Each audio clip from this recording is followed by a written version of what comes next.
Hey, Jesse, thanks for joining us. Hey, Omar. Glad to be here. Well, I am excited to have you on the show today, my friend. How are you feeling? I'm ready. I'm ready to go. Feeling great. What was it? Say yes and figure it out later? Yes. Say yes, figure it out later. That's what we're doing on this podcast today. All right. Well, it's exactly what we're doing. The funny thing is that we just had this like amazing 2-minute conversation before we launched, before I started recording. I'm like, why wasn't I recording this? So hopefully I can recapture that same momentum. I don't think that's going to be a problem though. No. So, all right. So folks, today we have Jesse Harless joining us on the show. I'm pronouncing that correctly, right? That's right. All right. Beautiful. Jesse is the founder of Entrepreneurs in Recovery, a movement dedicated to people in addiction recovery that strive to reach their full potential, and the author of Smash Your Comfort Zone with Cold Showers, how to boost your energy, defeat your anxiety, and overcome unwanted habits. Sound about right, Jesse? That's right. All right. Awesome. Sounds right. Well, everything about what Jesse's got going on, I'm excited about, because when I made the shift now to the Recovery Revolution, it was to introduce and combine personal development with recovery. The personal development piece to my life has catapulted me in a whole new dimension. If it wasn't for joining several masterminds, if it wasn't for hiring several coaches, if it wasn't about going to UPW, it just goes on and on and on. Jesse and I met in M1. But actually, we've kind of been one degree of separation from each other for a few years. I know that you're in the Genius, in Genius Recovery, that private group with Joe Polish, right? Yep. I run the Facebook group with Joe Hollis and Gina. Yep. Okay, so he runs that Facebook group. He hit me up a while back, and I wanted to be on the show, and I just remember at the time I was just in the process of shifting too, and so I had a whole roster of guests, everyone sharing their recovery story, and as soon as I made the shift, I discovered that Jesse and I were yet again one degree closer to each other. And I mean, the minute I saw that you were in that same group, that we were in the same M1 group, I hit you up. I was like, all right, dude, obviously it is that time. So, and it's beautiful because I love the name of what you've got going on. Entrepreneurs in Recovery. I'm an entrepreneur in recovery. Yes, you are. So here we go. So, before we start, I'm gonna bring us back to that conversation we were having prior to pressing record. But first, my listeners like to know what your normal daily routine looks like, and I already know what the first thing's going to be. So you go. Okay. Yeah. So if you want the whole thing, what I do is the night before is I leave out a multivitamin, plant-based multivitamin, usually B12 as well, and a whole glass, 12 ounces of water. And as soon as I wake up, I take the multivitamin, I take the B12, I down the water, and then I head straight to the bathroom. Now, by the way, my alarm is across the room. It's not near me. So the alarm's across the room. I got to get out of bed. And I make my bed right away too. So like right away, bam, I make the bed. So I get a small victory right away. And then what I do is I go into the bathroom and I turn the water. Now in New Hampshire, the water is very cold. So I turn the faucet all the way cold and I throw cold water on my face right away. So I hit myself with cold water about 3-4 times. And then what I do is I, brush my teeth. And then what I do is I stretch for 3 minutes. So I do 3 minutes of stretching all in the bathroom. And then I get out of the bathroom. I head right to my meditation spot. I have a spot dedicated for my meditation. And I get in that spot. It's a spot that has nature near it, pictures of nature. And I can see outside my slider. So I see nature, I see the forest. And so what I do is I do a silent meditation, but it's pretty active. And then it's like I visualize during it. I visualize my day. I visualize a future event that's big, that's coming up at the end of my meditation. I always visualize it during my meditation. Not the whole time, but definitely at the end. And then what I do is I do a guided meditation right after that. and that gets me centered, clear, and connected. It's a practice I've learned from one of my mentors, and and then and then from there, I set my intentions for the day. I actually write out my intentions for the day, and then what I do is I write what I'm grateful for, and then I write what I love and appreciate, and then what I do is I look over my day, and then from there, I look over my goals, and I look over my goals for the quarter, all of my goals for the quarter. And I do this every morning. I look at all the goals for the quarter in every category, every life category. And I look and I go, where am I in relation to these goals? And so a lot of them I've crossed off. We're into February now. So I look at all the goals. I do it every morning. And then from there, there's a couple things I can do. I mean, at this point, I'm probably going to take a cold shower. So what I do is I will right before the cold shower, and then I'll let you interrupt because I'll keep going. That's where I was headed. I was headed Okay. to the cold shower. Yeah. Okay, perfect. So I'll lead into that. So what I do then is let's say I'll go into the bathroom and, I'll play some music. Actually, here's a secret that I have never told, I don't think ever on a podcast, is if you want to get primed and ready for a cold shower, one of the things you can do, I don't always do this, is go to YouTube and type in Tony Robbins priming. Tony Robbins priming. And he has a 14.5-minute video. And you don't have to do the whole video, just do the first 8 minutes. But you can do the priming practices in the beginning of that video, which is his breathing. And then he does the gratitude, hold your heart gratitude practice. And I actually do yoga stretches for the rest of it. So I don't do like at the 6-minute mark, I'm doing yoga stretches and Tony's still talking, but I've done those breathing exercises. And then right after that, I turn the music off, or I turn the sound off. And then I have an affirmation statement I say to myself in front of the mirror. It's a long affirmation I say to myself. And then I turn the music back on. And then a lot of times I'll go and do pull-ups, 10 pull-ups. I don't do any more. I just do 10 pull-ups. And then I come back to the bathroom. And then what I do is, it might sound like this is a lot for people, but just take it in micro steps. You don't even have to do any of this because I don't get to always do all this. But this is what I typically do. And then I come back to the bathroom. The music's still playing. Oh, and by the way, the shower's turned on. It's already all the way cold. And so I'm priming myself for the cold shower. And then what I do is I find that cold shower music track that I love to listen to. I like Macklemore's Glorious. That song, just the piano track when it starts, it's really motivating. And it's a perfect amount. The beginning of that track is perfect for my jumping jacks. So when I hit play on it, I can do about 10 jumping jacks, maybe 15, before the song actually drops. And then I can jump in the cold shower. So I have it kind of timed out. Hit the play in the Macklemore song. He has his build up to the song kind of dropping. And I do the jumping jacks. The shower is cold. And what I do is I jump in the cold shower. And I have a process for the cold shower, which is in the book, Smash Your Comfort Zone with Cold Showers. So you can just read the book if you're going to take straight cold showers, and just read the book and how I actually do that process. And I stay in there for about 5 minutes at least. Dude, how long is your morning from the moment you wake up, right? And so, you've got your alarm not near the bed. So that's a morning miracle hack. Yep. Right. So you keep the alarm away from the bed. So you have to get up when the alarm is. You can't press snooze. Yes. Splash cold water on your face. That's another miracle morning hack, right? To wake you up and get you awakened. Right. Yep.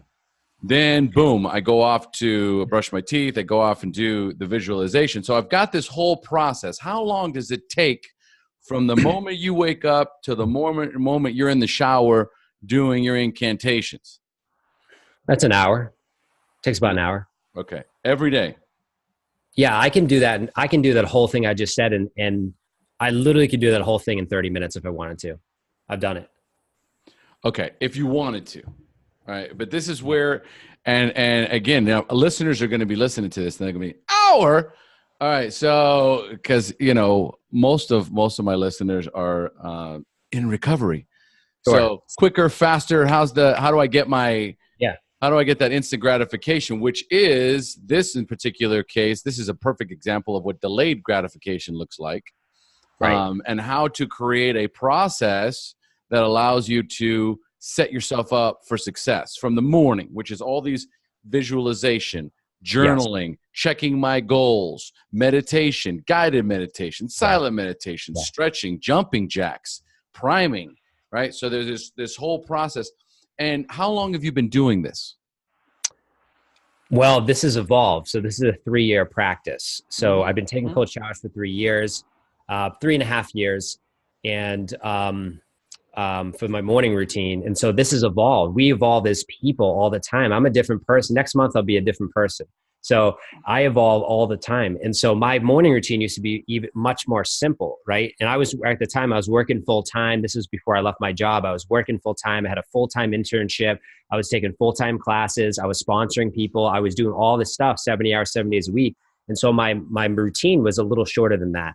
Because by the way, when I look at my goals, that takes me 2 minutes. If you don't have 2 minutes, then, so by the way, the stretching takes 2 minutes, 2-3 minutes, right? So like all these things are little mini habits that I'm stacking upon each other. And if you could, find 2 minutes to do even meditation, I can do that. Now, the reason it takes me longer is because my meditation might be 10 minutes for the first meditation, 5 for the second, but I can do a 5-minute meditation, and so you can make it much shorter. Don't think this is a tall order. And you could also do a 20-minute routine in the morning, and that will make a huge shift in your day. Hal Elrod, one of my favorite quotes by Hal, he says, how you start your day is how you create your life, because your day is your life. It's one of my favorite quotes by him. And I agree that the way I start my day, it sets the whole tone. And I've proven it to myself. Try to start your day. Do these routines and then don't do these routines and see how your day goes. And for me, I need radical self-care. I'm a person in long-term recovery. I need radical self-care. It gets wacky fast. That is the best thing. I am highlighting this. I don't know what I'm going to use this for, but radical self-care, I am taking ownership of that. Okay. I love it. So, this 20-minute routine, like say, this is beautiful. This is exactly what the listeners want to hear, because it's right now I am doing an hour that was a 3-year process to get to here. Here's where I'm at now. So what would a 20-minute routine look like? 20 minutes. So that's easy. 20 minutes. So what I would do, I would get up, do that beginning of the routine takes like 2 minutes. Like I make my bed, I drink the water, take the vitamin, jump into the bathroom. That's 5 minutes total. Come into the room, get your meditation spot. I would do about 3 to 5 minutes of a meditation. And you can find a guided meditation for 5 minutes if you don't want to do it silent. And then from there, what I would do is I'd look at my goals, because you have 1 minute to 2 minutes. So look at your goals. And I would still write down 3 intentions for the day, or a couple of intentions. And I would still write down gratitude, and I would still write down what I love and appreciate about myself, stuff like that. I mean, that's easy. That stuff takes like a minute. And then what I would do is I would get right up. I would head right to the shower, and I would skip the Tony Robbins priming, because I don't always do that. What I would do is I would repeat an affirmation, though, right in the mirror, right before I jumped in the cold shower. So I turn the dial cold. Now, you don't have to take the shower straight cold. That's might be too extreme for some. So you can set it to warm, but go ahead and say your mantra in front of the mirror, and then get your music playing. If you don't have music, you don't need music. Then just jump into the warm shower and take the last 60 seconds of your shower cold. So you don't have to take the full straight. You don't have to go straight cold. But if you are, then I would say do the jumping jacks. If you're jumping in a warm shower, you don't need jumping jacks. But if you're going to jump in a cold shower, you want to get the blood flowing, because as soon as you jump into the cold water, your blood is going to rush. Let's say if you shouldn't be jumping straight in anyways. You should read my book and follow the process. But your blood is going to rush, bam, to the center of your body. It's going to be a huge rush. And so if you're doing jumping jacks and then you jump straight into the shower, it's kind of, a little extreme. So just, ease into the shower, do the process that I've laid out, and then that's it. That took me, and then my shower, I can do 3 minutes. If you do a 3-minute shower, and I wash up, I'm not in there just getting wet with hot and cold water. I'm washing my whole body, and then my face, my head, and then I come out of the shower, and 20 minutes have gone by. Yeah, I can pull that off tomorrow if you challenge me to that. Well, I'm sure. So just to give you guys how I do it, because I've been doing cold showers since shit, how long have I been doing them now? Probably since, not that long, but at least since UPW. Yeah. I mean, I would do it sporadically, but since UPW, which is Unleash the Power Within, that I went to in November of last year. So that was 2018. So November 2018. So November, December, January, February. Yeah. So it's only been 3 months, but I've been doing them every day. But the way I do it is I get in warm water, right? And I take my shower. And then as soon as I'm done taking my shower, I crank it to cold, right? And then I count to, at first I counted to 60. Then I counted to 120. Now I'm up to 300. Great. Right? And I've gotten to the point now where my body, as soon as the cold water hits, it goes, it's cold shower. It's weird. I don't know how to explain it. But now it goes, it's cold shower time. Finally. Almost like, it was too hot. Yes. Okay. So there is that kind of shift that happens where your body starts to actually crave. Oh yeah. Okay. So that when I come out of the shower, I'm hot. I'm hot. Like when people think you take a cold shower, I'm going to be cold. I come out of the shower, I'm hot. Like I'm on fire because, what you're doing is first of all, you're getting and adapting to the cold, but your body is going through these phases with the blood rushing to the center. It's protecting your organs, right? So it's actually keeping you warm. So like I'm in the shower sometimes and I'm actually warm. It might sound crazy, but I'm in the shower and I feel warm, especially when it hits my back, and like I'm actually warm. And it sounds crazy, but I am. And it's because of what the body's used to now and what the body does. Yep. And the body adapts to it. The body expects it. And the rewards are huge. I mean, I come out of the shower and I was able to quit caffeine taking cold showers. Like I was hands down, I was addicted to caffeine big time. Like 2 Red Bulls a day for 7 years, 2 Red Bulls, coffees every day. I had a case of Red Bull in my car.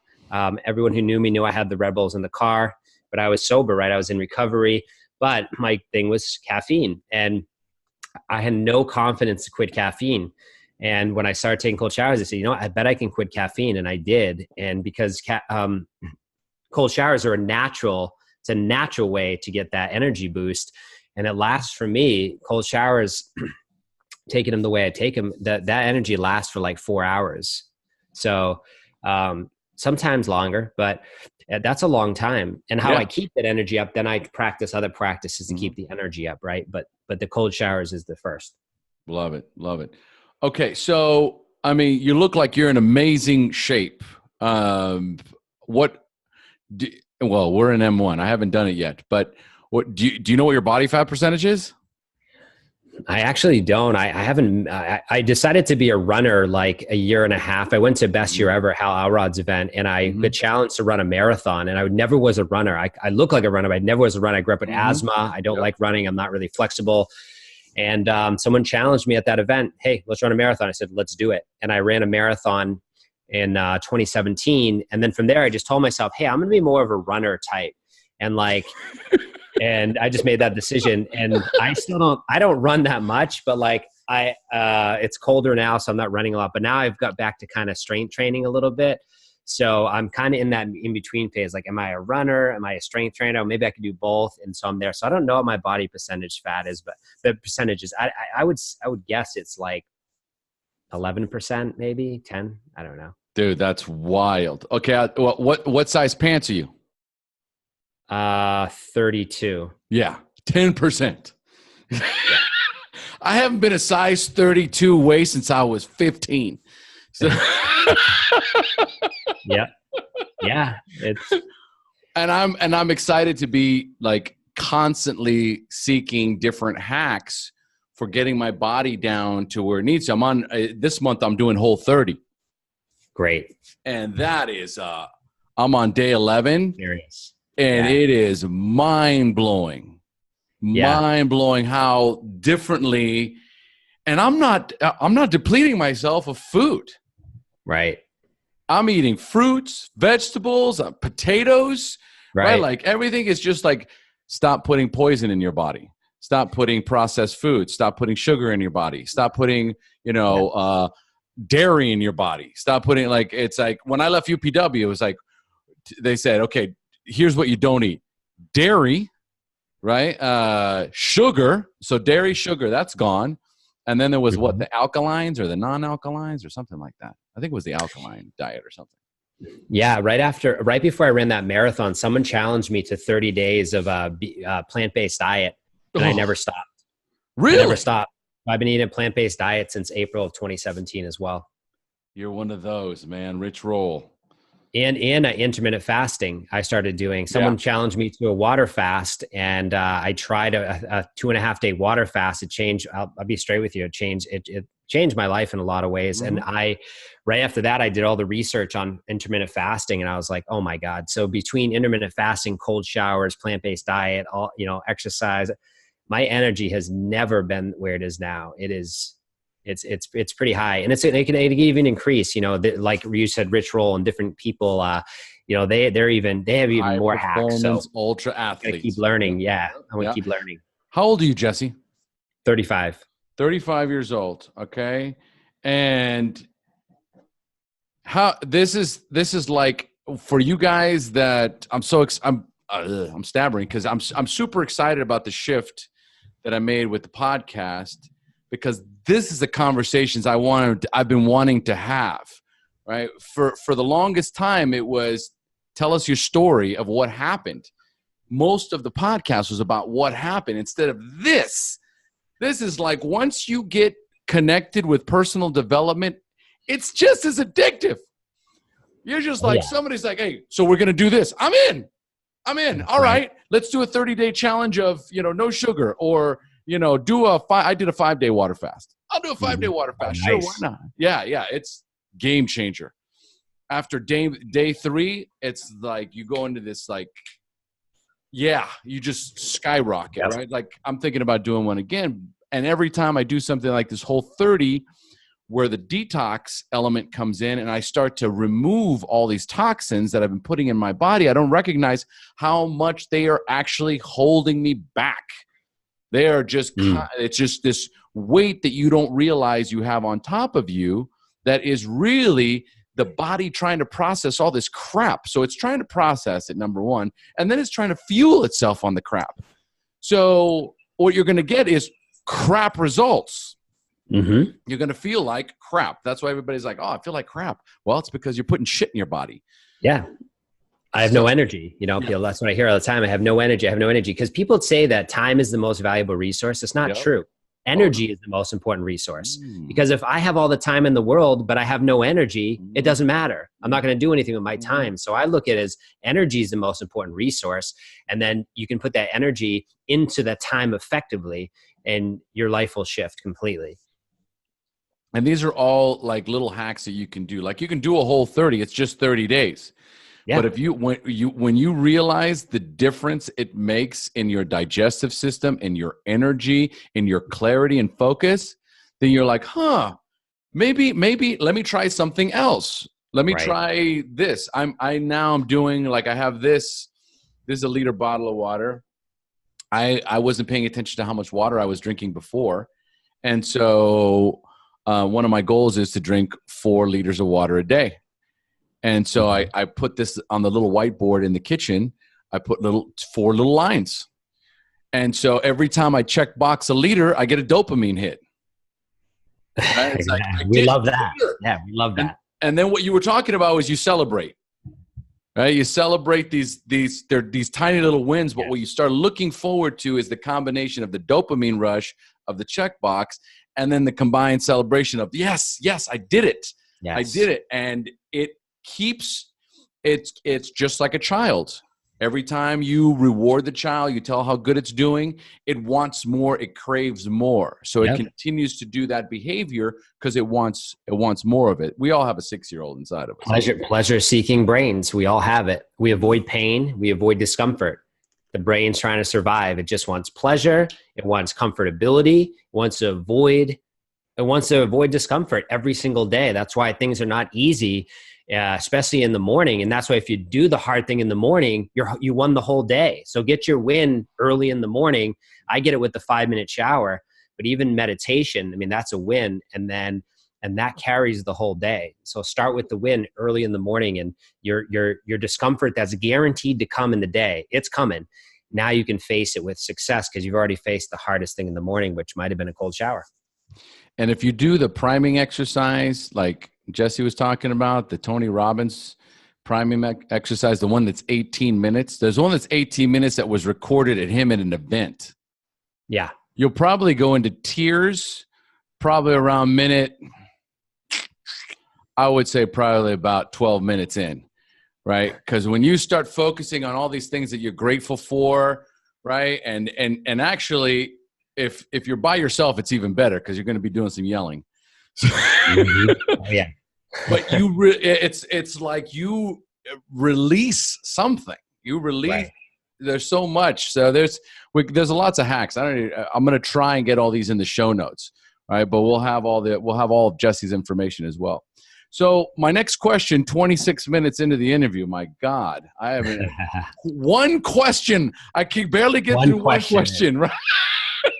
That's a good one. What is your spiritual connection, your spiritual practice? I mean, we've just talked about your miracle morning, right? Mm-hmm. Well, more so your daily routine. But there's something about, for many of us, especially those of us in recovery, there's that spiritual element that's so important. Do you have a spiritual practice? How is that? How important is that in your life? Yeah, it's everything. One of my biggest goals for 2019 is develop my intuition 100%. You might say, well, how the hell do you do that? Well, I leave it up to my creator to figure that out. And I just show up. So I show up, I set my intentions in the morning, and then I go about my day. Because it's not about doing. People think it's about doing. And I'm an action taker. But it's about who you're being. So if I'm setting intentions in the morning about who I'm going to be today, I take care of all the actions anyways. And of course, I have a goal. I have goals that I've set for the day.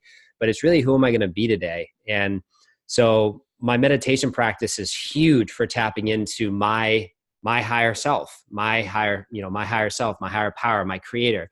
That's how I do it. I do it in meditation. And when I'm doing that, I get messages in, which is intuitive messages that are like, oh, make sure you talk to June today. Like, oh, crap. And I'll interrupt my meditation and write that down. Like, that's not my mind. I've got the mind out of the way. Once the mind comes out of the way, bam, there's where the ideas come in. That's how I got the idea for Entrepreneur's Recovery, is I got the mind out of the way.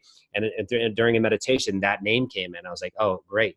So it's when the mind's out of the way when you get those intuitive messages. So I'm really big on having a spiritual practice to develop my intuition and to really live by that intuition. But I can't do that if I'm not getting up, doing this morning routine, taking care of my body, taking care of my health, because I never know when the intuitive messages are going to come. I could be on a run and I get a breakthrough that comes in that it wasn't going to come if I didn't run in 18-degree weather. Like, yeah, it's uncomfortable. Yeah, it's cold out. But guess what? If I go out and do it, that might be where I have the breakthrough. So I do it anyways. And, and my gym is about a half a mile from here. It opened up recently and I'm like, I have a gym here. I don't need to run to the gym. I did it anyways. I signed it up purposely because I knew I don't want to run out in 30-degree weather. So I signed up. So I intentionally have to run in that weather, even if it's snowing, work out, and then run back. And I feel so great because you don't get sick from cold weather. You don't get sick from the cold temperature. You get sick from sick people around you throwing bacteria and viruses. The cold is actually healing. Cold boosts your immune system. So it's actually the opposite. So we've been told something that supports more of medicine and taking medicine than it does the truth, where cold is good for you. And now if you're sweaty and you're like out in the cold and your neck's exposed, yeah, you might actually, because you're not being smart, that might not be good. But even that people can argue. Wim Hof would argue that. A few people would probably argue that. But the bottom line is the cold is good and cold is healing. And I run out in that cold, I feel better. And just doing the things, I don't remember what the original question was, but just doing spirituality. So so just doing things that are uncomfortable. But, I have my goals up here on the wall. I call it, it's like intention board here of of goals. So I not only do I have them written down, like I have them right here on the wall so I can see them. And I want to be able to see them every day. Not all my goals are here. My big ones are over here. And, I'm developing my intuition 100%, it says. And that's important to me. That's maybe the most important one, because my connection, to that higher self, creator, God, whatever you want to call it, is the most important. Because when I feel a disconnection to that, I have to check in with myself and go, what's going on? Why am I feeling disconnected? Because that's where I'm going to engage in behaviors that are going to be harmful. And what I mean by that is like, I might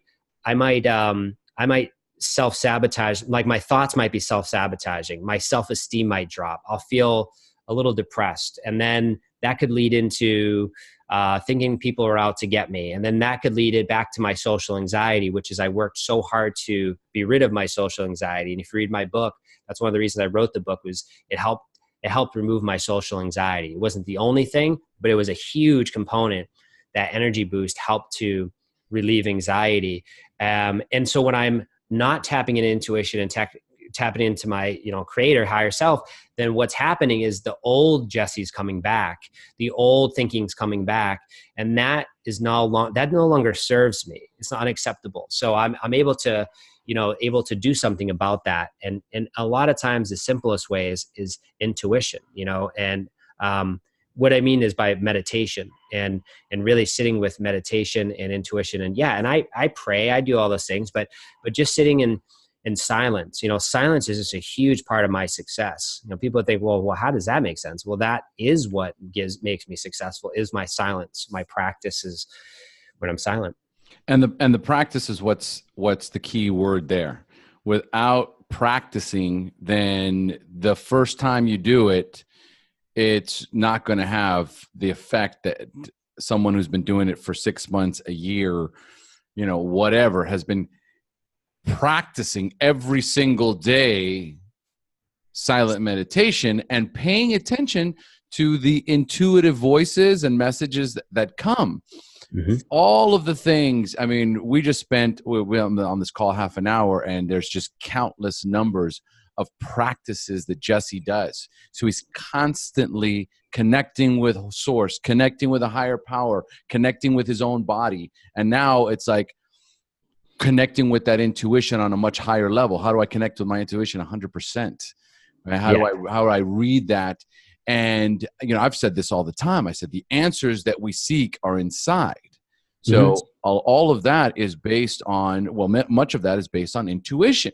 Your body's telling you, oh, don't do that. Do not do that. Because there isn't anybody alive that can't relate to, oh man, I knew I shouldn't have done that. Okay, then why'd you do it? Right? But the point being is I ignored my intuitive voice, the guidance that is inside of me, and anyone can benefit on so many different levels if they would just allow themselves a moment, that night, that pause, that filter of, I'm feeling something. Let me try and connect with that. That. Yeah. And another thing too is journaling. So like I journal, I've been journaling for 13 years. I have 13 years of journals, and I'm not better than anyone else. I'm sharing this practice because the day, probably a few days into my recovery, when I was 22 years old, a mentor of mine said to me, he was actually a pastor who became a mentor. And he said, Jess, start to journal your whole journey. And I go, well, why? He's like, you'll thank yourself later on. And I'm so 13 years of journals. And I look back, and when I look at 2006, my first year of recovery, which was full of massive panic attacks and stress because of the felonies I was facing in the stuff that happened. And to look back and to say, like, how did I get through that? And then I have the journals, I'm like, wow. And then I can look at last year's journal entry before bed. So like what I'm saying is at night, I have a nighttime practice of journaling every night. And what I like to do is if you journaled every day, for a year, you could look back at last year's journal and go, what happened 1 year ago today on this day? And you could look and be like, wow, look at all the things I did. And then you could go to write this year's journal entry and be like, man, like I've progressed even from a year ago. Like we don't give ourselves enough credit. We have major breakthroughs in our lives and we don't give ourselves any credit. We just say, well, I haven't come far enough. That undergrad degree wasn't enough. That certificate wasn't enough. Staying sober for 2 months wasn't enough. Like, yeah, it is. And it's we don't give ourselves the credit. So if you journal the journey, you can look back and be like, damn, man, I really have come a long way. My thinking was a little crazy then. And now I can see the breakthroughs that are happening. And no one has to tell you. You saw it. You have evidence. You know, the mind is a scary place. You have to give the mind evidence to shut it up. And so that's how I shut the mind off. I go, oh, well, you haven't done that. You still need to do this. And then I'm like, whoa, wait a minute. Hold on right here. I'm seeing all this progress. And then the mind just gets out of the way. Oh, I love it. I love it. Okay, so then as a matter of fact, let's talk a little bit about that. Let's talk a little bit about what that journey looked like. How old were you the first time you drank or used drugs? And more importantly, how did they make you feel? I mean, the first time I got high on marijuana was probably, 11 years old, 10 years old.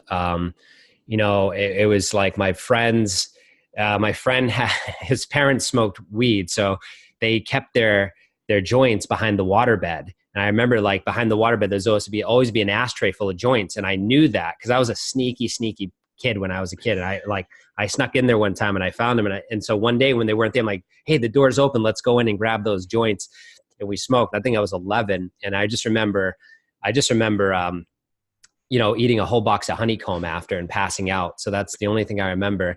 But that was the first time. So that was fun and innocent. And then, but eventually, when I was kind of a quote unquote late bloomer. I waited till I was about 18 before I started to really drink alcohol heavily. And I would say heavily, I mean, I was in college and and I hit every jackpot possible my first semester of college. So I grew up in a city and I went to this small school in the mountains, and I got up there, and what I did is I attracted the people that were just like me, who were unsure of themselves. They were low self-esteem. They were looking to escape and numb out. And I found them quickly.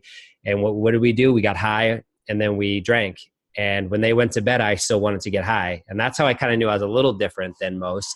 There was some signs, but the other signposts where I failed all my classes, I got caught for plagiarism, I got arrested by a state trooper, I got in trouble in a dorm.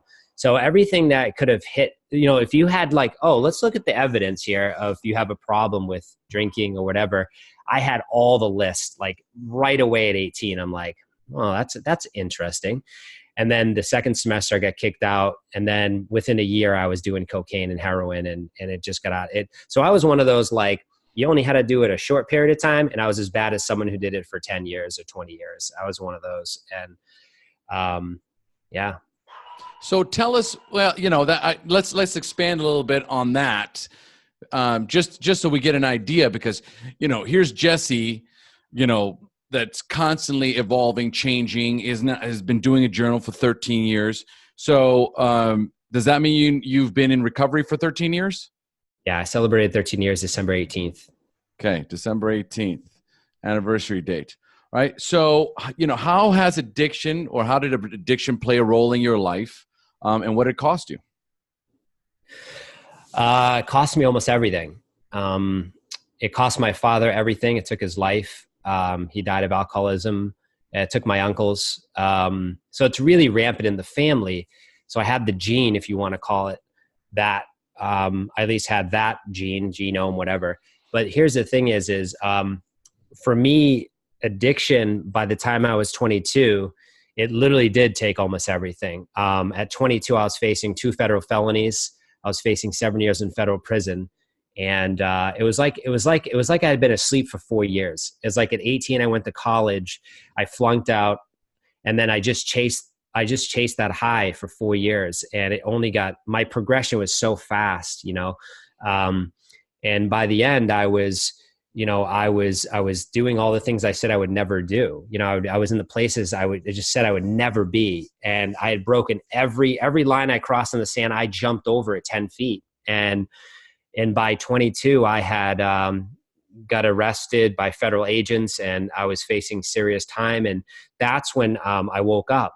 At 22, I woke up and I realized, and it helps too when you're going into the courtroom, chained at your ankles and chained at your wrists, and you look to the right and you see your mom, single mom, who lost a husband to alcoholism, and you see your brother and his wife, and they're bawling their eyes out, and you realize something shifts in you. You're like, what have I been doing? Like, something happened. And then the reason they were crying is they were just told that I was going to do time for sure, guaranteed. And so, what ended up happening is something turned on, and I found a mentor, that pastor. And then I started reading books, and I started reading spiritual books. I started attending 12-step groups. I worked full time. I had a full-time job. I mean, I turned it on, and I had a calendar system, which has paid huge dividends 13 years later, that I practice. So my calendar practice today is, you could say that's one of my superpowers. Because when I was first getting sober, I had to keep a calendar for when the urine analyses were, right? I had to know when I had to go take the P test. I was on pretrial probation. I had to know, okay, here's when I'm headed a meeting. Here's when I'm going to go to work. Here's when I'm going to go talk to my probation officer. Here's when I turned it on, and I practiced. And now my calendar system today is one of the biggest attributes I have as an entrepreneur. But the early days, so addiction almost took everything. And I never did a day in prison, which is a miracle. But I'll tell you, one of the reasons I didn't is because I turned it on so much. And I said, I was on fire so much and by the way, when I say on fire, let's just peel the curtain back. I had panic attacks almost every day. When you have full-blown panic attacks, you want to use, you want to drink, or you want to die, because you don't understand why, if I'm doing all this good, why is this happening to me? And you think almost God's punishing you, but that's not the case. So I would have to deal with those later, but that first year was very, very stressful. And what I did is I actually even said, let me meet the prosecutor, to actually show him, like, hey, listen, you're going to lock up someone who's addicted. You're literally locking up someone who just was addicted and was numbing out the pain of trauma and past and all that. I was convinced to tell him that. And of course, it didn't go well when I met him. But because I had the courage to do that, they settled out with just keeping the charges and doing probation. So I was so fortunate that happened. I realized that, but I knew I had a chance too. I didn't blow my chance. And I went back into school. I finished my degree. I finished my second degree. And I just never stopped. And so even today, if they were to check in on me, which I hope they do, because I want to interview them for my next book. But if they were to say, hey, what's this guy up to these days? They would probably be like, damn, this dude turned it on. And I'm not special. I was broken. I was filled with panic attacks. I didn't have, the only advantage I had was I had a mother who had a trailer that I could live in that was there as structure and support. Many people don't even have that. They don't even have a place to live, and they're trying to get into recovery.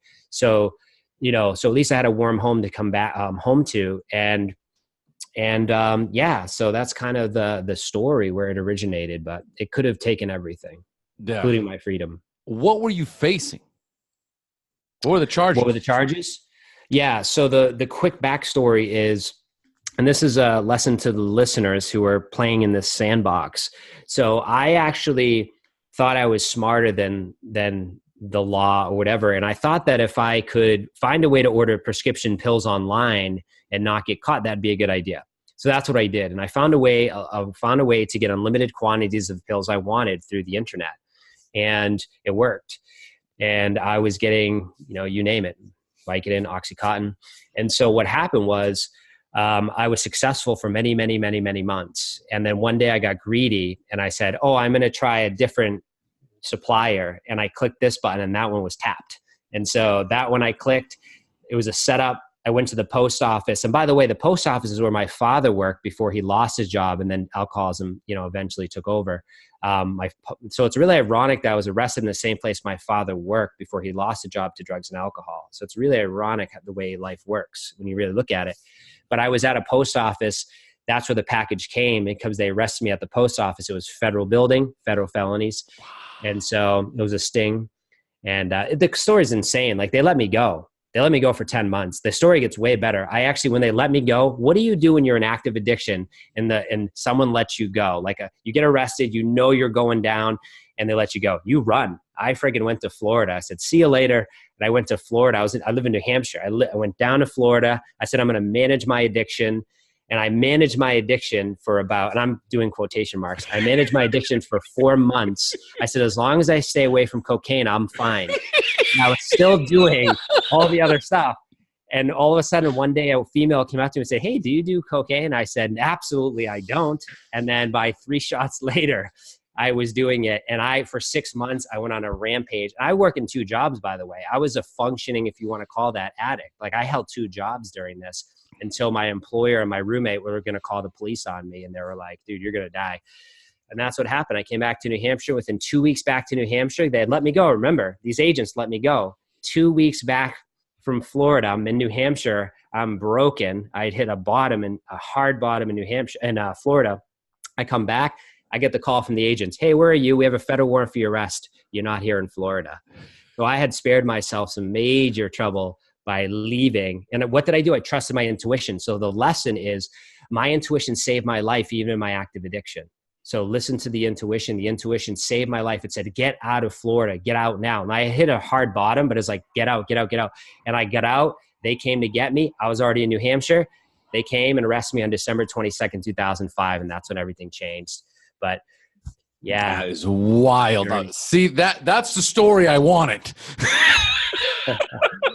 Yeah, there's a lot of things in Florida I didn't even talk about, but it was a crazy time. But you see that you don't need any more than that. Once you get to that point, it's like, I get it. Now, when you were ordering the pills, was this for personal consumption or were you dealing? No, it was personal consumption. They try to get me on the dealing. That was the key. They were trying to get me on the dealing. And I'm like, I was taking this for myself. I'm drinking and playing on the computer here. I'm just taking all these pills because I'm done with life. Like I'm sick and tired, right? I'm just taking these things because this is what makes me feel good. Leave me alone. And so, yeah, they were like trying to get me on the dealing side. I'm like, I've been taking these. They're like, there's no way you'd be dead. I'm like, you're right. I don't know why I'm still here. And, so you were trying to check out because you were taking Vicodin as an oxy. So you wanted to check out. What were you soothing about? A lot. I mean, really, the big stuff was like I'd went to college and I had failed, and I was the only son. Like no one in my family graduated college, so I was that one son that was going to be the one son that finished college, and I flunked out. You know, and there was a lot of shame. There was shame. There was anger at my father. My father passed away at 20 and we never had a relationship. So that triggered a trauma in me that I had since I was 5 when he left. So he left at 5, see you later, you know, and it was like when he passed away, it triggered a trauma that I was like, I was owed something big time. And so between failing out of school, between just having depression and social anxiety throughout my teenage years and into today, because I didn't tell you about the back addictions. The first addiction was not drugs and alcohol. The first addiction was online gaming and pornography. That started at 12 years old. And that was the first addictions. Those are the first addictions that really set the tone for the brain, right? Your brain changes when you watch porn at a young age like that. You change the brain maps. Read the book, Your Brain on Porn, and you'll learn more about that. Gary Wilson's TED Talk. But I was changing the brain maps, you know, what fires the wires together. And I was just doing that over and over again. Eventually, by the time I found drugs and alcohol, is another way to just, especially cocaine, right? It's porn and cocaine. They go hand in hand. Good Lord. Same centers of the brain explode in dopamine. It's a supernormal stimulus. And so when I found cocaine, I was like, this is the answer. I literally said that the first time I did cocaine. I said, I've been looking this for my whole life. I've been looking for this. That's not good to have that reaction. And that's the reaction I had. And that's what I chased. And I'd be chasing it today or be dead if it wasn't for what happened at 22. So I'm so grateful that happened, that I was stopped. That was the first thing I said, brother. As soon as I did cocaine, that's the first thing I said. I was like, oh my God, this is what I've been looking for my whole life. Like I would have finished college, right? I could have written a book. I could do, all of a sudden I'm the smartest, best looking, you know, most whatever courageous person on the planet. And it was all this little white powder. You know, it's unbelievable how powerful that is. And the game changer for, you know, I thank God for it because I was an addict and didn't know it. And within 4 years of me discovering cocaine, I had lost everything. I was, you know, rock bottom. So only 4 years. So I'm grateful for that. That's unbelievable. So now You're 22 years old. You were facing these charges. You know, you were able to, I guess to a certain degree, convince the powers that be that you deserved a shot, and they gave you a shot. They put you on probation. How many years were you on probation? A total of 3 years. Okay, so 3 years on probation, and dove into recovery. Mm-hmm. Okay, I'm Yep. assuming doing the deal. Tell us a little bit about, you know, the recovery journey. Yeah, I mean, the recovery journey started month one. You know, they required me to go to meetings. They said, sign this paper. I had that paper signed for almost a year and a half. I still have all those documents saved, you know, just as reminders. So they said, get these papers signed. I went to these 12-step groups. But I also, what the key was, that wasn't the only thing I was doing. I was seeing a therapist paid for by the court. So I'm grateful for that. They paid for that therapist for 3 years. Very grateful for that. So I was seeing a drug and alcohol counselor who actually wasn't in recovery. So this is a good lesson. This woman was not in recovery, and she helped me more than anyone I can ever say helped me. And so you don't have to be in recovery to help people with addiction. And so she was really amazing. So yeah, she helped me. We were still talking recently, and so she's remained a friend. And so I was going to therapy. I was journaling. I was going to 12-step groups. I was reading books. I was working full time. You know, so I dove deep into this. And so what ended up happening is I started to make progress with college. Like I literally, I enrolled back in school. I'd failed my classes. Like I was a failure. I had student loan debt from the failure. So I'm like, you know, even if you fail, you still got to pay them. So I got back into school. I took one class, and I took 2 classes. Then I took 4 classes, and I was just working full time, going to school, doing the deal, doing the recovery deal. I had a mentor, I had a sponsor. And then eventually it took me a long time to develop recovery friends. Like recovery friends my age didn't really come until I was like, my God, probably 3, 4, 5 years sober. So, you know, if you're in there wondering, when am I going to find people that are my good, close friends? You know, it might take some time. It's okay. Hang in there. Cause I didn't meet my best friend until I was like 4 years sober. And like we've continued to be best friends today, but like it took a long time before I found someone I could just like call my best friend, and like we did things together. So I went, you know, kind of just roaming through the jungle of these atmospheres without any close friends. And eventually I found some people. But eventually what happened is I kept doing the deal. The deal is to just show up. Like I just showed up. I did the deal. I embarked on, you know, the journey. And then eventually what happened was, it's not enough. You know, when you get to the 5-year mark, it's not enough. You got to grow. You got to grow, you go. So like, you can't just ride out what you did the first year of recovery at year 5. It's not going to work. You can't ride what year 5 helped you in year 10. It's not going to work. So at 5, I hit this crossroad of like, I started to feel anxiety and depression again, like I felt when I was first getting in recovery. I'm like, where is this coming from? And it's because I didn't take even a deeper dive into recovery to explore the 12 steps, to explore what I had not touched deep into. And then I turned it on at 5 years. I found someone else. I found a new mentor, new sponsor, took a deep dive. And eventually I just started reading books. I started getting back into books. Read The 7 Habits of Highly Effective People. It was one of the first foundational books. I had read Rich Dad, Poor Dad when I was a teenager. So Rich Dad, Poor Dad planted the rat race in my head that I needed to get out of this rat race. So I knew that as a teenager, fell into a drug addiction, got into recovery. And I said, I need to go back to those type of books.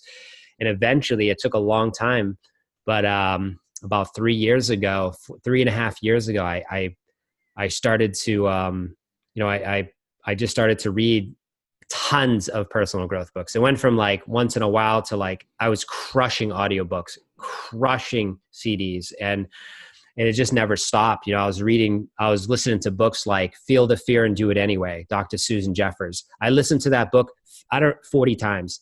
And it's a short book, but Feel the Fear and Do It Anyways, loaded with affirmations, loaded with getting over the fear, you know, because I still had fear. And so I still had anxiety. But, you know, I turned it on and I hired my first life coach in 2015. And that was a game changer. I had no reason to do that either. There was no reason to hire a life coach. I was working for Verizon at a corporate job. I was a new manager. I was getting my master's in counseling. I didn't have any reason for a coach. My intuition said, Google right now a coach and find a coach. Your intuition doesn't go, here, let me think about this. That's your mind. Your intuition goes, bam. It's like a clear as day. Here's the message in your face. It just is like clear. And it was clear. It said, find a life coach. I'm like, okay. I went to Google, typed in life coaches. First match came up, made the call, interviewed 3 coaches, hired the woman, started coaching. I started crushing goals. I would set huge goals, crushing goals. Won the highest award at Verizon. Went to St. Moritz, Switzerland. Took my best friend in recovery. Lived it up for 5 days of a $41,000 trip paid for. Met the president and vice president of Verizon. And when I left that trip, I was changed forever. My paradigm shift, because I said, man, there's more to this life. I'm not living right when every morning I got a breakfast buffet with 50 servers and a buffet that stretches like 50 yards. And I'm like, and I was staying in a palace. We could smoke cigars walking around the palace. I'm like, I'm just not something. I'm missing something here. What am I missing? And so when I got back, I said, I'm getting this position to level up in Verizon. And not only did I get that position, I get on the date I set. So what I started doing is I started setting dates with goals, and it started working. So I set a date to become a B2B rep, which is a business rep in Verizon, which was a big jump from the retail side I was in. And I set a date to achieve the goal, and I achieved the goal on the date. And I don't always do that, but I did achieve that goal on the date. And I told everyone around me I did that. So I inspired everyone around me. Everyone around me was like, how did you do that? How did you do? You cannot get that job that quickly. And you did that. And I said, well, regardless, I set the goal. I looked at it every day, and it happened. So my unconscious mind worked on it. My creator worked on it. It was a dream team of all these things coming together, and it happened. And when I got that job, the craziest thing happened. I started to attend these mastermind groups. I started to attend these conferences, and I got this idea of entrepreneurship got planted deep within my consciousness, hey, wait a minute. I'm all about freedom. That's all. I'm all about freedom. I almost lost my freedom. I'm all about freedom. But hold on, there's a next level freedom called entrepreneurship that I did not know about. And I kind of knew about it, but I didn't understand. So I surrounded myself with entrepreneurs, and I was like, wait a minute, you're telling me I can pay all my bills on my own somehow? And I started to convince myself I could do that. And I just landed my dream job at Verizon. I got the B2B position in healthcare. Like, not only did I get it, I got it in healthcare where I live. And I'm like, oh, great. But it wasn't right. Something was off internally. There wasn't an alignment. And the alignment was, I was actually meant to be an entrepreneur. Like, I was meant to go for it, even if I failed. And so what did I do? I wrote a date, and I said, it was March 2017. And I wrote a date, and I said, all right, I'm going to write my first book. And I said, nope, that's not big enough. Cross it off. I said, I'm going to write 2 books.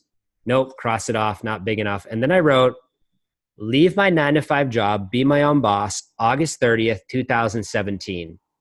And I said, that makes no sense. My life is with Verizon for the next 20 years. Like, what would I even do if I was an entrepreneur? It doesn't matter. I set the goal. And by April, it came out of a meditation, and Entrepreneurs Recovery. It was clear. It was like Entrepreneurs Recovery. This name came to me. I'm like, wow, well, if I'm going to be an entrepreneur, I love to study entrepreneurs in recovery. I want to learn from entrepreneurs in recovery. How did they do it? And I know there's a bunch of them. Let me find them. And so I started to research them, and I made a list of them, and I mind mapped this business, Entrepreneurs in Recovery. I mind mapped the whole business. I still have the mind map on the wall. And the mind map basically said life coaching, entry-level mastermind, podcast, write a book, have the website with all these resources for people. And so that was the idea. And ironically enough, that plan is actually happening almost unconsciously. When I look back at that original mind map, I'm like, oh my God, these are all, the only thing that hasn't happened is the podcast. Really the other stuff has all happened. And so I've met a lot of those people, like Joe Polish and different people. And it's like, it's all kind of happened. And so guess what? August 25th, 2017, I left the job. I set August 30th as the date. I put my 2-week notice in. Their jaw dropped, of course, in August when I gave that 2-week notice. Of course. And I was gone. Boom. I launched off, and I didn't know what was going to catch me. And I said, I'll just do life coaching to help. I only had one client paying me like $100 a month. I'm like, I don't even know how I'm going to survive. And I sold my house. I said, you know what, if I'm all in, I'm all in. I sold my house. I moved into the condo, and I bought a house, gifts of recovery. You know, I was a salesman at Verizon. I did really well, and I bought my first home. I never lived in a home. We lost our home when I was 4. My father's addiction, we lost our home. And from there on out, we lived in a first floor apartment until I was 18. And then I went to college and we lived in apartments. And then I was able to buy my first home. And that was a monumental moment when I was 28. And so I sold that home to chase the entrepreneur dream. I was all in. And what ended up happening is when you're serious, you're serious. The universe has your back. And the universe knew I wasn't messing around. And it was plenty of hard times. But, you know, I ended up learning this methodology that taught me how to train people at addiction treatment centers in any group, community, any size, to find their moments of excellence, their purpose, their strengths, create a vision for their life, and set actions and goals. And I took this model and I brought it into treatment centers, and I've been doing that for over a year, and it's been effective. And so now I train people in that methodology of this group that you can run for 1 hour and take a group through, and you can actually show them how they can study moments of excellence to pull out strengths. Then they can create a vision for their future. Then they can write down an action plan to go towards that future. And I teach people in addiction, early recovery this. And I also teach entrepreneurs in recovery this as well. So I teach entrepreneurs in recovery this. I teach people in early recovery this. You can teach anyone this, really, but that's what I do now. And that's become an income stream. So it's really interesting how everything works out. But the reality is the universe has your back when you're serious. And that's wild, dude. That's just crazy. So that's one of my questions as we go back. I love, because it sounds like you had one of those moments, and I really want to drill into this. Many of us have this moment in our lives when we drew a line in the sand and said to ourselves, not one more day, not one more hour, not one more minute. I will no longer tolerate this in my life. What was that pivotal moment in your life when you turned it all around? What was it that made the difference for you? That's a good one. Man, there's probably more than one. The one that turned it all around, I got to tell you, it's the battle with social anxiety. I was so fed up with social anxiety at 10 years. I was 10 years into sobriety, still dealing with it. And I was so tired of it. And it was about actually 9 years into sobriety. I was just done with it. And that's when I started to do the cold showers. Like, someone challenged me to the cold showers. I started taking them. It started helping my social anxiety. And I just started to say, no longer I'm accepting this. I'm not accepting this anxiety. And I started to reframe what anxiety was in my life. Instead of calling it anxiety, I called it energy. I said, you know what? This energy is not right now. And I need to work on getting in a better state. I need to fix my state. I need to change this anxiety. And how am I going to do that? And I kept doing things that would help my anxiety, like take a cold shower. And then what I do is I would actually purposely do things that made me anxious. It sounds crazy, but I would do it. And I would actually psych my nervous system out. I'd actually be like, all right, I'm going to speak at this place. I would say, anyone who wants me to speak, I'll speak. I joined groups of like events that were way out of my comfort zone to get around people I never would have thought, to psych myself up ahead of time, be like, oh yeah, I'm going to do this. And I kept doing things that scared me. I kept doing it and taking the cold showers. And because I kept doing it, like, I actually convinced the mind that I don't have social anxiety. What I have is an energy problem.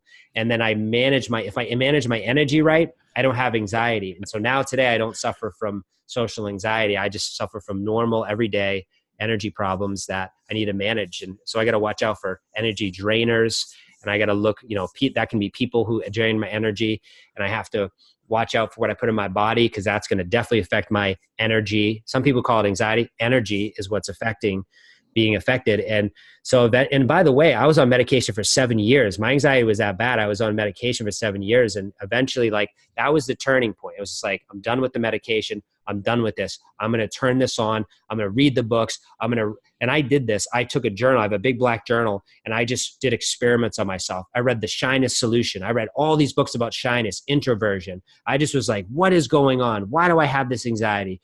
And I just kept, never gave up, never gave up, never gave up.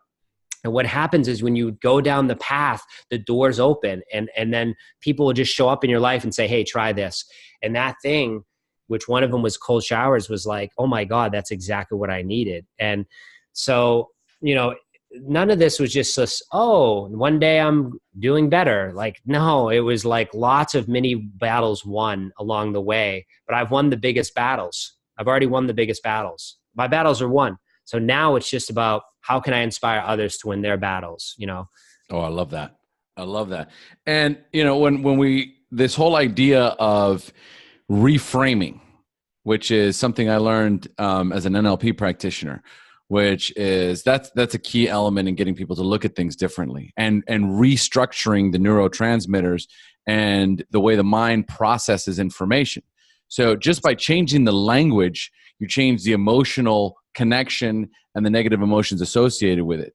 So instead of being anxiety, which has all these negative connotations associated with it, it becomes energy. Or what I like to tell my clients too is like, maybe it's not anxiety. Maybe it's anticipation. Maybe you're just excited because, what does it feel like when you're excited? Well, it kind of feels the same, right? Like, and especially for people that are like, that are in recovery, I go, tell me about that moment where you're completely like out of control. You can't take it anymore. You need to get the drugs. I got to get high. It's like I've got all this kind of crazy stuff going on in my life and I just can't take it. I've got to get high. And then you call the guy and all of a sudden, tell me about that time from the moment you actually make the decision, make the call, it's on the way. What happens in that time frame? Who do you become? Because that's the person that we want to tap into. This is a person who's not high, right, but is clear as day, focused, filled with hope and anticipation. And it's like from the crazy, then I make a decision, then there's a time frame, then once I get it, all bets are off. All bets are off from that. But there is that clear moment where we can identify that feeling. What is that feeling? It's anticipation. Very similar to what anxiety, frustration, discomfort, that whole kind of like, yes. Me? And so, that reframing is beautiful. It's energy. It's how do I repurpose this energy? The energy right now is off. Yes. How do I change this energy and repurpose it in the most positive way possible?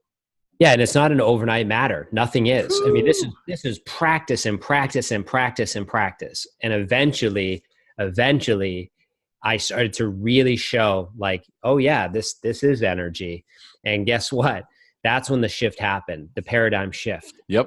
But it took a lot of work. I didn't just come up with this idea and then all of a sudden my anxiety was like, oh, this is energy. I'll just stop showing up. No, it still showed up, but I just kept reframing. And eventually like I started paying so much attention to what was causing the anxiety that I started looking at other root causes. And I was like, whoa. And I started doing more work on myself.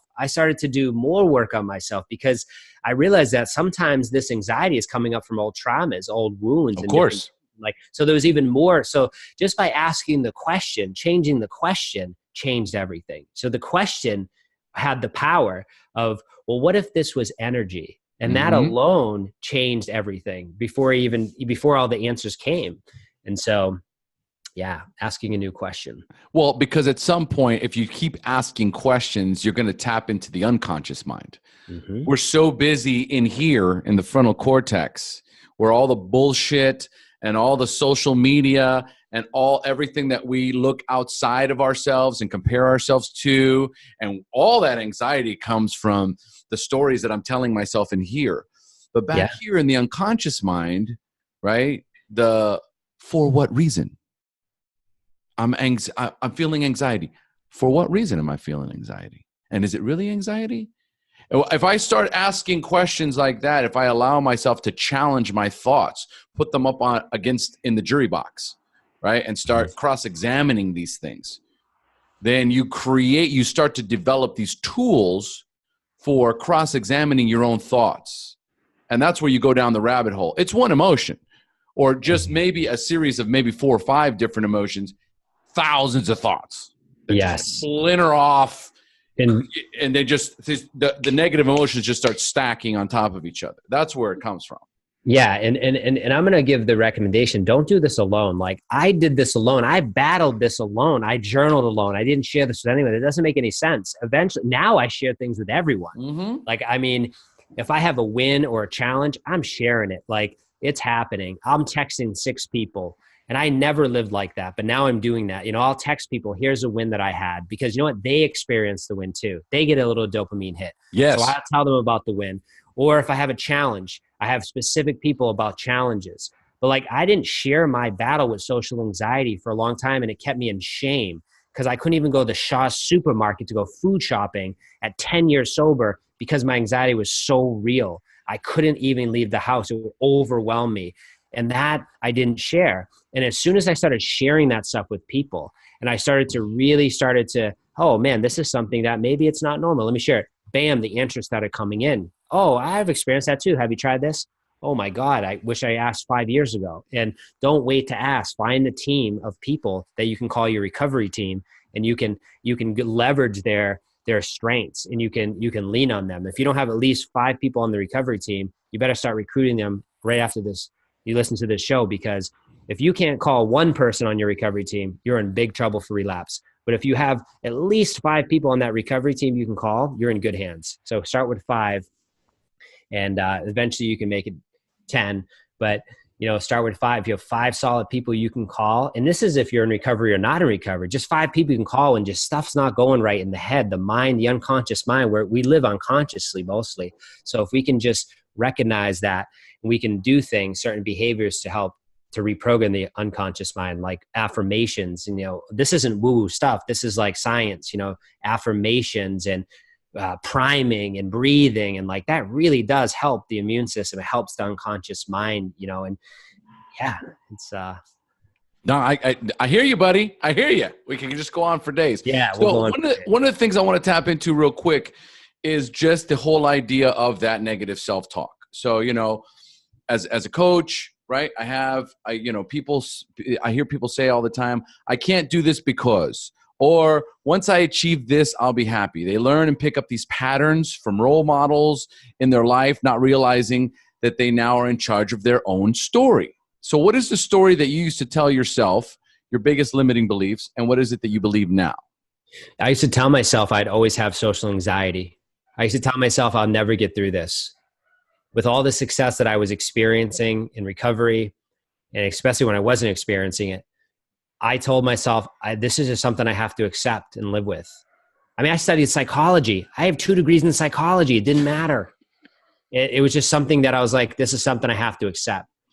And you know what happened was eventually that belief, that limited beliefs, we're just surrounded by limited beliefs. It's not the world that's the problem. It's our mind. Our mind is out to get us. So it's, how can I, you know, having that thought of like, I always have this social anxiety was so disempowering. It would cause low self-esteem big time. And so I just stopped accepting it. I just stopped accepting that this was always going to be the case. And that's when it started to shift, when I started to see progress in the opposite direction.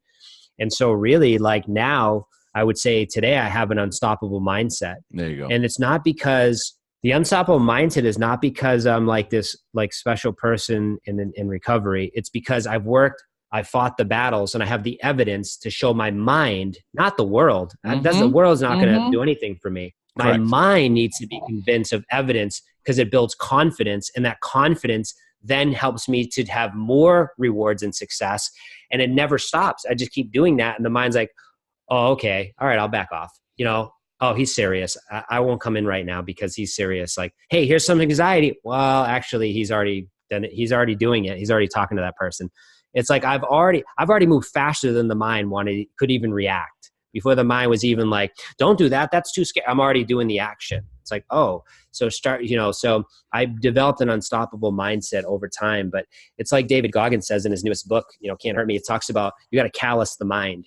And what he's really saying to me is like, you got to keep doing the same thing over and over and over again. And eventually that repetition is the mother of skill, right? And then eventually you have, it's an unstoppable mindset. Like I can't go back anymore. Like I can only go forward because I show up and I do these practices in the morning. We described it at the beginning, but eventually your mind is convinced like, this guy's not messing around. I better be careful. Like this guy's gonna, and I'm coming after you, mind. You can't stop me no matter what. Well, one of the tricks too that I tell, my clients or just people in general, when they're facing those kind of, where they've been telling themselves affirmations their whole life and not really realizing it. They've been reaffirming this. I have social anxiety. I'm depressed. I'm lonely. I'm sad. I am. Everything, we know this. Everything after I am, everything that follows I am follows you. So I've created this identity around this feeling instead of, let's try this. If you're feeling lonely, just say, well, I'm feeling a little lonely today. I'm feeling lonely. I'm not, it's not that I'm lonely. It's not that I'm depressed. I'm not going to attach myself to. Try and dissociate yourself. Let's try and create a degree of separation from this feeling so that it doesn't become an identity. So instead of being and so the practice will be every time you start to feel these things, you actually say that, oh, I'm starting to feel sad, or I feel sad, or I feel fear, or I feel it, because we all feel it. All of us. Exactly. It's humans. Human nature. It's human nature to feel all these feelings. It's that primordial brain, the safety, okay, to feel that safety and security that kicks in. But if I recognize that it's just a feeling, these feelings are designed to protect me, and I no longer have to run from saber-toothed tigers, then maybe I can just say, okay, so for what reason? So I feel this way, for what reason? Right. And we start to challenge. All these little tricks and hacks is just eventually, and what did it take? It took asking a couple of questions. It didn't mean, right. But at the same time, like what you say, it's like you have to surround yourself with the right people. And if you have 5 people that you can call and you can actually say this out loud, it dramatically changes the emotional state. Dramatically. Right. As soon as you say it, it starts to dissipate. And we all know this. We have access to recovery tools all the time. Get a fucking phone list, right, and use it. It reminds me too, this sounds so corny. I don't think I've ever said this before. Like, fear knocked at the door, and faith answered, and no one was there. It's like it's not even real. That 95% of what we worry about is not real. And so, I thought about that right then. I was like, man, it's like that fear's knocking, but like I go and no one's there when faith answers. Like, and really what faith is, it's just questioning it or reaching out to someone and be like, hey, here's what's going on. They'll be like, all right, what else is going on? Like, it's no big deal. Like, you all face fear. We all face anxiety. We feel like we get in a bubble, in a shell, and it's only us. And it's not only you. People have battled the battles you've battled, There's probably an answer to your problem in a book somewhere, guaranteed. Yes. That it was written and experienced by someone else, guaranteed. And so, you might hear a book on this show. You might hear a book from a friend tonight. Like, that could be the book you need to listen to or read, because that could hold the answer to, how many books do you read where I read books that are 250 pages and there's one line in the book that changes everything for me? One line. I'm like, thank God I read this whole book, because there was that one thing that stood out.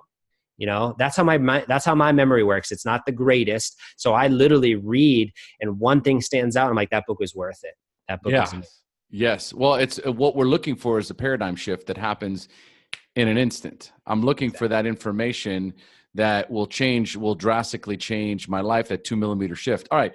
We're not going to be able to answer all the questions. We're already way over an hour. So we're going to start to close down. We've gotten more than enough information. But first, if people resonate, if you guys are resonating with Jesse's amazing. And it's just tons and just a wealth of information. So tell us, Jesse, how our listeners can get in touch with you. Yeah, you can email me, jesse@jesseharless.com, or you can go to my website, jesseharless.com. It's just www.jesseharless.com. You could go to entrepreneursinrecovery.com. You can learn what's going on with entrepreneurs in recovery. And that's the best way to get a hold of me. Beautiful, beautiful. And so your book is, go ahead and tell us about your book. Yeah, so the book I've released in November is called Smash Your Comfort Zone with Cold Showers. It's how to boost your energy, defeat your anxiety, and overcome unwanted habits. Just check it out. Don't judge cold showers. Don't judge the book. Contempt prior to investigation, right? Yep. All those things. Read the book before you make a decision about the cold showers, because I've had countless people now say, Jess, I respect you. I'm going to read your book, but I'm not taking cold showers. And by page 17, I get texts sometimes and they'll say, I'm taking my first cold shower today. And I want to be like, hey, do you remember when I won't even bring it up. Like you said, you weren't going to do it. Now you're doing it. So read the book, get that information. I've kind of extracted all the information from my 3 years of doing it into the book. It's simple. It's short book, really short. And yeah, check it out. And then if you take the cold shower, let me know. Love it. Love it. Okay. What are your 3 most powerful I am statements? Well, I don't know if they're I am. So I'm just going to go with the 3 that I have that I like to say. So I deeply and completely love and respect myself. Everything I need is already inside of me. And the last one is, I probably stole this from Tony Robbins. I'm a force for good, and if I'm a force for good, and I'm a force for God. So I love that one. Love it. Love it. What is your personal blueprint? What is your personal success formula or blueprint for success? Like, I think we talked about that a lot on this call. The calendar system I have, I'm like a ninja with the calendar. So really get your calendar the night before, start to plan your day the night before, and then you will have less anxiety. You want to lessen it. So here again, these are things I learned. Lessen your anxiety, plan the day the night before. So become a ninja with the calendar, use a phone, write it down. I do both. I write my calendar, I write my daily to-dos down, and I use my phone.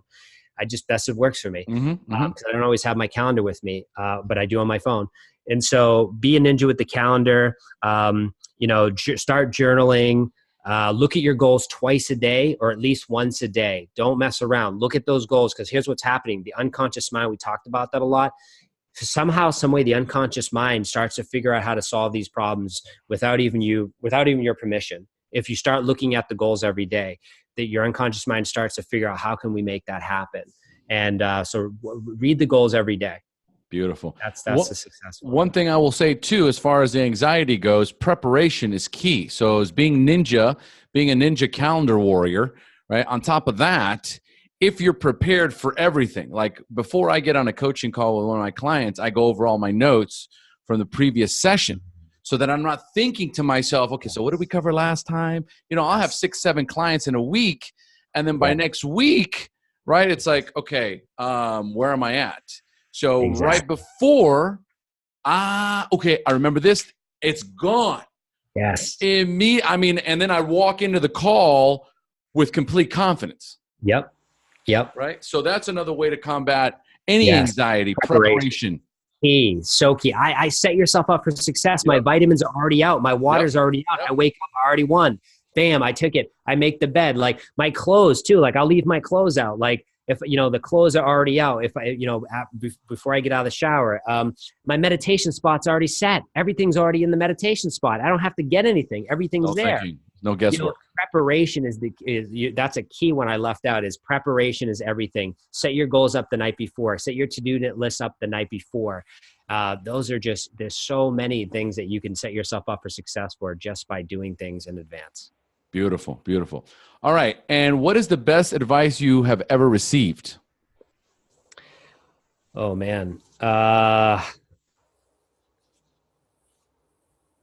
I want to say that I don't know if this came from me or someone else, that anxiety is just energy. That might be the best thing I ever heard, whether that came from my intuition or came from someone else. Like just hearing that is when I started to fight back. And that's when I started to go, no, I'm done with this. And because and then what did I do after that? I studied energy. So I went from like anxiety to like, no, let's study the solution. And so get away from the problem. You keep focusing on the problem. Let's focus on the solution, which is energy. And I learned all this stuff about energy. How do I increase my energy? who can teach me more about energy? What podcasts talk about energy? And then all these solutions started pouring because I focused on the solution. Beautiful. And what is one parting piece of wisdom you would like to share with our listeners? Yeah, we touched on it today. Radical self-care, number one. You got to be a ninja with your self-care. If you're in recovery from addiction, you got to be a ninja with your self-care, non-negotiable. And then second is to build your recovery team. We touched on that too. Build a recovery team. Get your top 5 people. Make sure that you can write them down right now. If I ask you what's your recovery team, you should have 5 people you can name off. Brilliant. Brilliant. Jesse, magnificent interview, man. Thank you so much for joining us. It was great. Yeah. I enjoyed it a lot. I'm so glad. See, I followed my intuitive gut too. It was like Jesse's for later. Yes, I agree. Yeah, recovery revolution. That's what I needed Jesse for, and he did not disappoint. Delivery 10x. All right, love folks, we have now reached the end of our show. Thanks for joining us, and as we say here in Costa Rica, pura vida. Peace out. Pura vida, Jesse. Give us a pura vida. Say that? Yeah. Pura vida? Done. Perfect. I need to come to Costa Rica. Yes, you do, my man. You will love it here. I'm coming. Okay, good. All right. Well, that's a wrap. All right.